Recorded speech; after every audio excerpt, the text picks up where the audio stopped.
Hi guys, today we talk about Flutter Clean Architecture. So let's suppose you have a large scale of applications and have hundred of files in a single project. And it's very hard to maintain those files in a single folder. So here clean architecture come into the frame. So what we will do, we will separate those files into packages or we can say folders. So it will be easy to understand by other developers. So here we have a new Flutter project and here we have a lib folder where we write our Flutter code, which will be run in Android and iOS, both sides. Okay, so let's see what is Flutter Clean Architecture. So, like we have a lib folder. So, when we are creating our app architecture, we write network request, we write common features, we write multiple things in our project. So, we will separate into some folders. So, first level of architecture is we create a new folder which is app. Okay, so this lib folder is root directory of the Flutter application. It contains the entire source of code of the app, including all layers like app configuration or core utilities, features, shared components, and the entry point. Everything related to the application live inside this folder. Okay, and we have a app folder also. This layer handles the overall configuration of the application. It includes app initialization or routing system or dependency injection setup. It ensures that all services, route, global configuration are properly connected before the app start. All right, and this layer acts as a central control unit of the application. Then we can create a app.dart. Okay, so basically, it defines the root widget of the application and it typically contain material app setup, theme configuration, and connecting routing and navigation also. It is the main bridge between Flutter framework and the internal architecture of the app. Okay, so the next folder we can say, or next step we have are routes. Okay, so basically, route contains all navigation related logic of the application and it centralized route management. So navigation is not scattered across the code base. It helps maintain clean and predictable screen transitions. Okay, and we have mainly two files in the root folder. The first file is app routes.dart. Okay, it defines all route mapping of the application and it handles navigation logic, route generation, and screen transition in a structured way. Okay, it ensures that all routes are managed from a single place. And we have a second file which is route name.tar. It contains all route name constant used throughout the application and it prevent hardcode string in navigation and improve maintainability and consistency across the app. Okay, now we have another package. Now we have another folder which is di. So this folder handle dependency injections setup for the complete application and it manage how services, repositories, and controllers are created and provided across the app. Okay, so in the di we can say we have a file which is dependency injection.dart. Okay, so this file handle complete dependency injection throughout the application. And the next we have core part of architecture. It contains all shared and global logic used across the entire application. It includes networking, constant if you have error handling, or utilities or themes if you have mentioned. and services. This layer is independent of feature and act as a foundation of the app. Okay, like for example, we can say we have constant dot dart. So we store all constant values in the application, such as API URLs, key strings, and fixed configurations. And it helps avoid hard coding value in multiple places. Okay. We also have a network.dart file inside our core folder. So it handles all network related logic such as API client setup, HTTP request, interceptors, and network configuration. It is responsible for basically commuting with external APIs. Okay. Now let's say we can create a new folder inside core, which is error. So what it does, it contains error handling logic and it include exceptions or failure models and centralized error management. So it will be ensure consistent error handling across the application. So we can say we can handle it by NM classes or the centralized interceptors error handling logic. Okay. Then we can say another folder which is utils. We all know about utils. So it includes helpful functions or extensions or validators and utility classes. So these are reusable functions used across different part of the app. Okay. Then we can say a new folder which is theme. This is very important folder for the application architecture. We can add a global theme for the complete application inside our material app. So it defines the visual design system of the application, including colors or spacing and overall UI theme configurations. We can add services here. So what services does it contain global service like local storage or secure storage or login methods and other background services used by your application.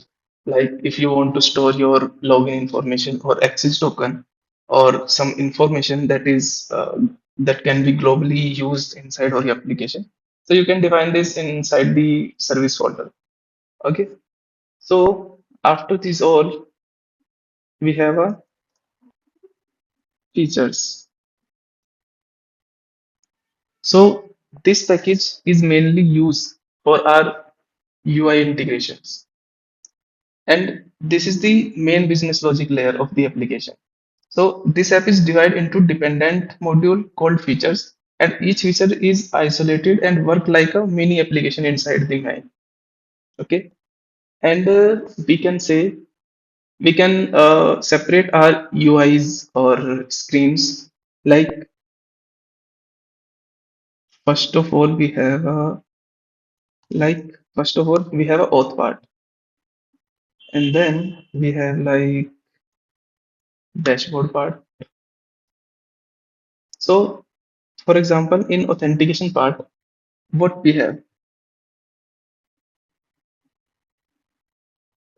we must have a domain layer, and then we have presentation layer, plus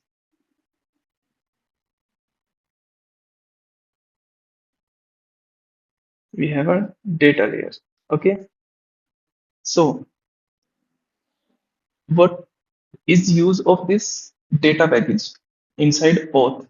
So basically it is responsible for data handling in the authentication feature. So it include API calls, data model and repositories, implementation and interaction with external data sources. Now we have a domain. So basically, it contains business logic for authentication and it defined use case, entities, and repositories.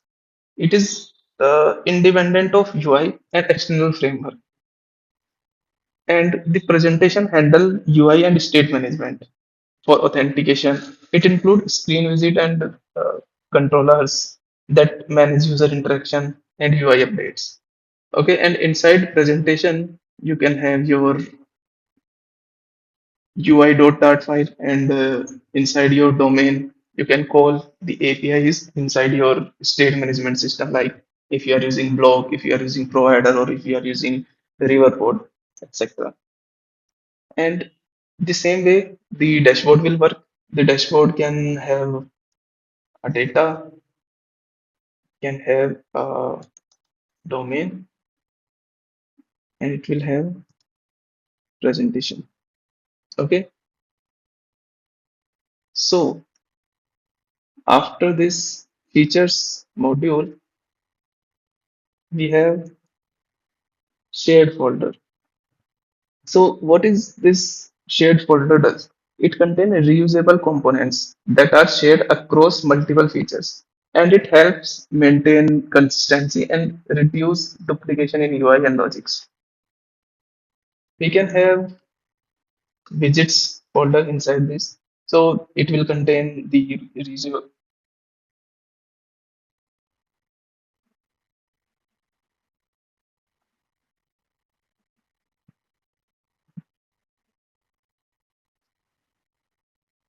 So it can contain reusable widgets like button loading or common progress dialogues. We can create component also.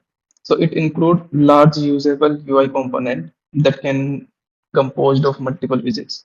And then we can have some mixin classes inside shared folder. It contains usable mixin and shared logic that will be used across different classes and features. And after this all, we have main.dart that is very common and the first screen of the Flutter application. So basically, this is the entry point of Flutter application, and it initialize the app and start execution. It connect the Flutter framework with the app layer and should remain minimal without any business logic.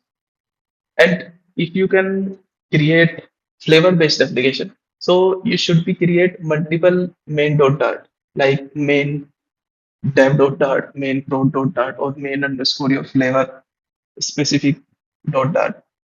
So this will be also used for flavoring. Now let's talk about this complete structure. So what we have done. So this structure that we have made is all files are mixed in one place, like UI, API calls, business logic, everything is written together inside screen or random folders.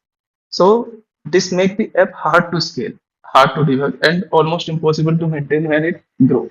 So that's why we use clean architecture. Okay. So what clean architecture does? This is properly structured Flutter project. Everything is separated into layers like app, core, feature, and shared. Each part has a clear responsibility. This makes the code scalable, maintainable, and easy to understand even for large team. Okay. And if we talk about the real world reason, so this structure is not just for learning. This is exactly how real production app are built. And when an app grow to hundred of screens and multiple developers start working on it, so a clean structure become mandatory to avoid mess in the code base. So if we talk about features, what feature scaling concept. So if I need to add a new feature like payment or chat or notification, so I don't touch existing code. I simply create a new feature folder and plug it into the system. This is the power of modular architecture. So if we talk about domain layer importance, so domain layer is the most important part of clean architecture.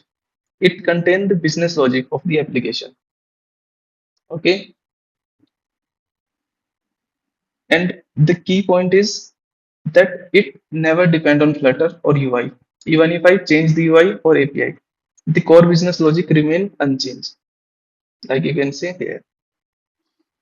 And this is very helpful in your interview or job preparation. This is the exact architecture pattern expected in Flutter interview and real company projects. If you understand this properly, you are already thinking like a senior developer, not a beginner. And it is also used in real app connections. Like if you want to see this with any large scale of project. So I have used this same architecture in my AI life coach application where mode selection, AI response generation, and daily planning follow this layer of structure and UI into the data source module.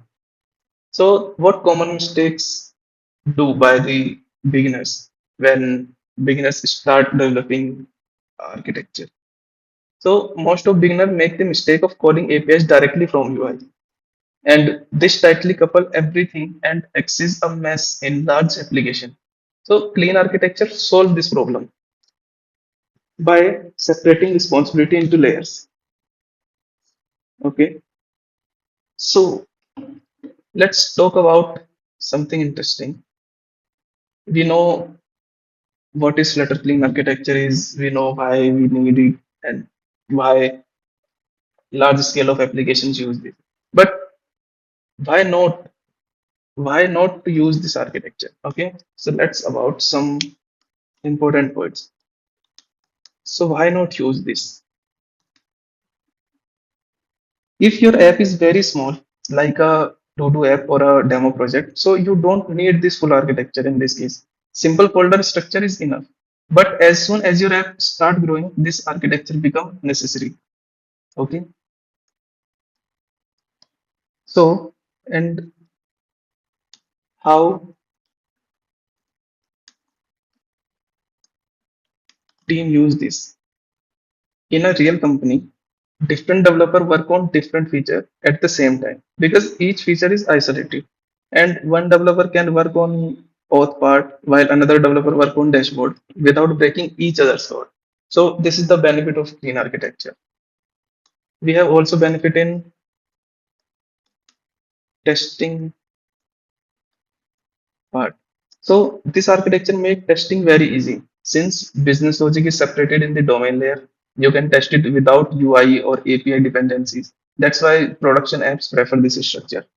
And if you see in the test folder, when we are using the test part of the application and start using visit testing or unit testing or integration testing, then we will use the same architecture inside the test module.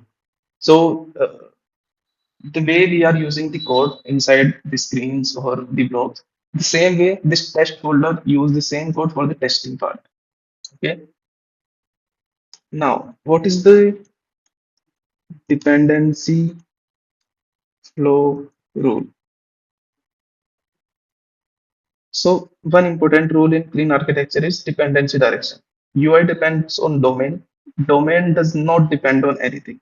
And data depend on domain. So this one rule keep the entire system stable and predictable. Understand? It means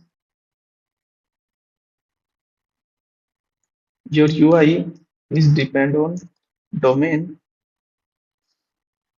and your domain does not depend on anything. So remember this part. So let's talk about the real performance.